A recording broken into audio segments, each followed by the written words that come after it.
আসসালামু আলাইকুম, নমস্কার, সবাইকে প্রীতি ও শুভেচ্ছা। আমার ভিডিওর থাম্বনেইলে দেখতে পেয়েছেন আমি দুটো সাবজেক্ট নিয়ে আজকে আলোচনা করব, বাংলাদেশ বিমান এবং শিপ ব্রেকিং ইয়ার্ড। প্রথমে একটু বিমানকে নিয়ে বলি। বাংলাদেশ বিমানের জন্মের পর থেকে এখন পর্যন্ত লাভের মুখ দেখেনি। এটা বিমান ব্যবসাটা লাভজনক না বাংলাদেশের জন্য। এটা একটা মাথাভারী প্রতিষ্ঠান। এখানে কোনো সরকারি এটাকে তেমন এর মধ্যে চুরি ইনভলভ আছে অথবা পার অন্যান্য দেশে যেমন পার এয়ারপ্লেন 230 জন এমপ্লয়ি একটা অ্যাভারেজ, আমাদের এখানে প্রায় 600। এটা থার্ড ওয়ার্ল্ডের বিভিন্ন দেশেও একই সমস্যা। কারণ আপনি অনেক মূল্যে বিমান লিজ নিতে হয় বা কিনতে হয়। বিমানের ফুয়েল, এয়ার মেনটেন্যান্স, যেমন একটা ফ্লাইট নিয়ে গেলে ক্রুদেরকে হোটেলে রাখতে হয়, আবার রিটার্ন। যদি ভালো ব্যবসা থাকে, অনেকগুলো প্লেন থেকে অনেক কিছু রাউট থাকে, যেটা আমাদের থার্ড ওয়ার্ল্ডের জন্য সম্ভব না। এটা সবসময় একটা ভুতুর্কু দিয়ে চলতে হয়। তবে যেটা করা যায়, বিমান থেকে যে চুরি হয়, চুরিটা বন্ধ করতে পারলে মোটামুটি যে লসটা সেটা একটা সহনীয় পর্যায়ে থাকে। কিন্তু হঠাৎ করে এবার চিরাচরিত প্রথায় ইউনূস সাহেব উনারা বললেন 937 কোটি ডলার উনারা প্রফিট করে ফেলেছেন। কারণ উনারা প্রপাগান্ডাতে উনারা উস্তাদ। পিআরএ প্রপাগান্ডা ইউনূসের মতো পৃথিবীতে দ্বিতীয় কোনো ব্যক্তি নাই। কারণ এটা এনজিওদের কাজই হলো প্রপাগান্ডা, বাস্তবের সাথে তাদের কোনো। তো স্বাভাবিকভাবে হঠাৎ এমন কি করলো এরা? কোনো নতুন বিমান কিনা হয় নাই, কোনো নতুন রাউট সৃষ্টি হয় নাই, পুরানো রাউট বন্ধ করে কোনো জনবল ছাঁটাই হয় নাই, যেমন কাছ থেকে। তো এত প্রফিট কোত্থেকে আসলো? তো এত কোটি টাকা প্রতি বছর বিমানে চুরি হয়। এই যে বিমান প্রতি বছরই 1000 কোটি টাকা লস দেয়। একটু ঘাটলেই দেখতে পাবেন। উনারা যখন এই খবরটা দিল যে বিমান 937 কোটি টাকা লাভ করেছে, তখনই আরেকটা রাষ্ট্রায়ত্ত সংস্থা যারা বিমানে তেল সাপ্লাই দেয়, ওরা বলল ওদের বিমানের কাছে এদের 21,000 কোটি টাকা গত বছরের পাওনা। তো কি এরা এই ইউনূস গংরা বাঙালি লোকদের, আমরা বাংলাদেশিকে এত বোকা মনে করে। কারণ তাদের ব্যবসাটি তো এনজিও, গ্রামে গিয়ে মানুষকে বুঝায়। তো আমাদেরকে সবাই ওরা এইভাবেই মনে করে। আপনি একটা ব্যবসা দিলেন, দোকানের ভাড়া, ইলেকট্রিসিটি, এমপ্লয়ি খরচ সব বাদ দিয়ে, সেটা হয় প্রফিট, সেটাই হলো নিয়ম। উনি যে বিমানের যে মেজর যে কস্ট ফুয়েল, সেটার কথা বাদ দিয়ে 21,000 কোটি টাকা বিমানের পাওনা বিমানের কাছে পাবে। আপনি এই দেখেন, ঢাকা পোস্টের নিউজে দেখেন, জেট ফুয়েলে 2,100 কোটি টাকা বকেয়া রাখে ইতিহাসের সর্বোচ্চ মুনাফা ঘোষণা। এইগুলো দিয়ে আমি বুঝি না এরা এইভাবে মিথ্যা বলে এদের লাভটা কি। তবে আমি একজন বিশেষজ্ঞকে জিজ্ঞেস করেছিলাম, উনি বলেছেন কিছু লোক এই যে মিথ্যা বললো, হয়তো 2000 মানুষের মধ্যে একজন তো বিশ্বাস করবে। তো এই হলো এদের অবস্থা। এরা এই ইউনূস গংরা দেশটাকে শেষ করে দিয়েছে, কোনো সেক্টর বাকি নাই। আপনারা জানেন সিলেটের প্রায় 30,000 কোটি টাকার সম্পদ ধ্বংস করে চুরি করেছে ওদের লোক, জামাত এবং এনসিপি এরাই চুরি করেছে।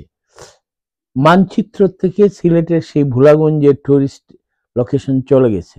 এখানে বিভিন্ন রিসোর্ট ছিল, বিভিন্ন সব বন্ধ হয়ে গেছে। শত শত হাজার হাজার লোক বেকার। কারণ এই পাথরের জন্য, সাদা পাথরের যে সৌন্দর্য, সেই ঝর্ণার পানি, এগুলো দেখার জন্যই যেত। এখন এগুলো নাই, মরুভূমিতে কে যাবে? তো এইভাবেই ওরা একে একে প্রত্যেকটা সম্পদ আমাদের দেশের ধ্বংস। প্রথমে করেছে শিক্ষা, এমন কোন সেক্টর নাই। এই বিমানটাকে এখন ধ্বংস করলো কিভাবে দেখেন। এরা এইখানে আরো কিছু, যদি এরা ক্ষমতার থেকে যাওয়ার পর এডিট করলে বাইর হবে। কারণ এইভাবে মিথ্যা বলবে কেন? আপনাকে কে বলেছে এইভাবে? নিশ্চয় there is something। খরচ না দেখিয়ে, তেলের পয়সা, আনুষঙ্গিক অন্য খরচ না দেখিয়ে দেখাচ্ছে। একটা কারণ হতে পারে ওরা ভাববা কুড়াচ্ছে যে পূর্ববর্তী সরকারগুলা, বিশেষ করে জননেত্রী শেখ হাসিনার চেয়ে আমরা আমরা অনেক এফিশিয়েন্ট, বাট এটা তো ভুয়া, মিথ্যা কথা। এগুলা কিভাবে কাজ না করে, যেমন আজকে দেখলাম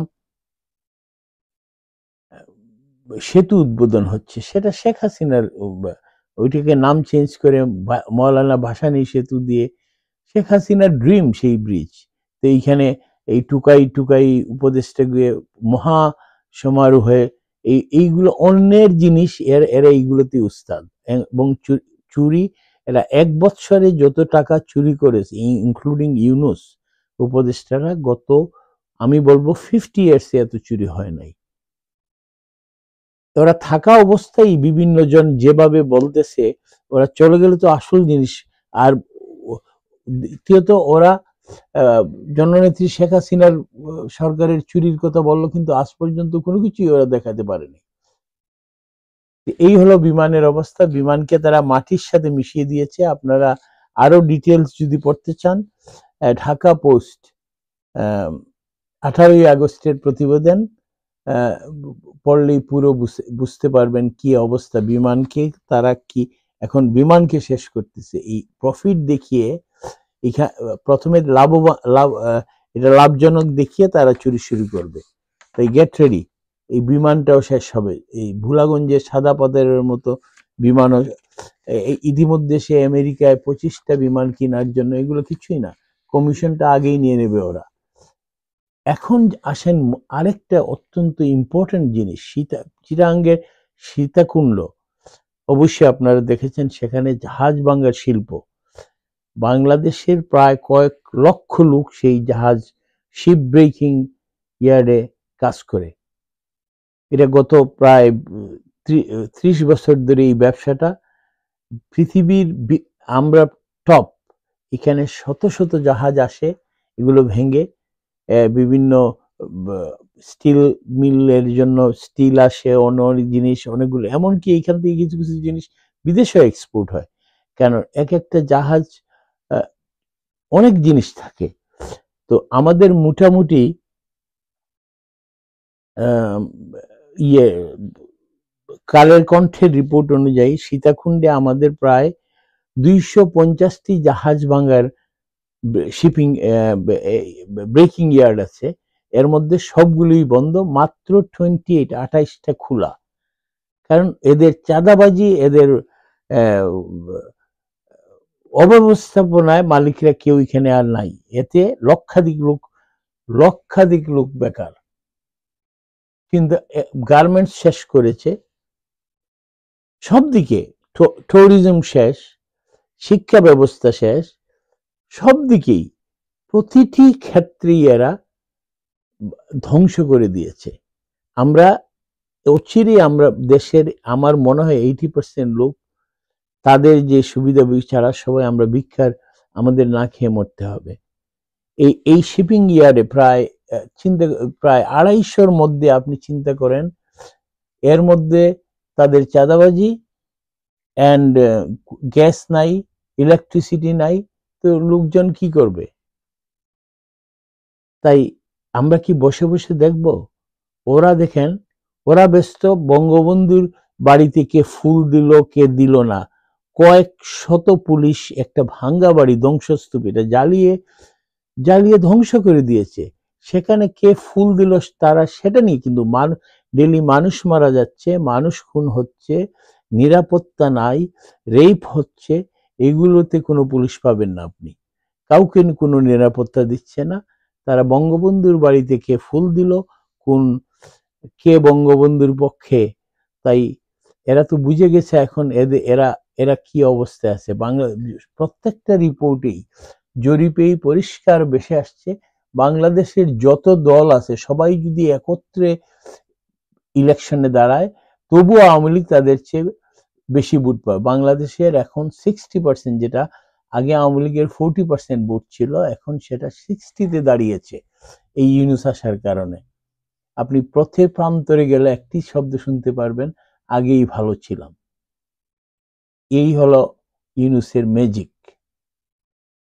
সে যে ধ্বংস করতেছে প্রত্যেকটা সেক্টর, আপনারা দেখেন আজকে নতুন করে দেখলেন শিপ ব্রেকিং, বিয়ারটা শেষ করে দিল, বিমানও শেষ করবে।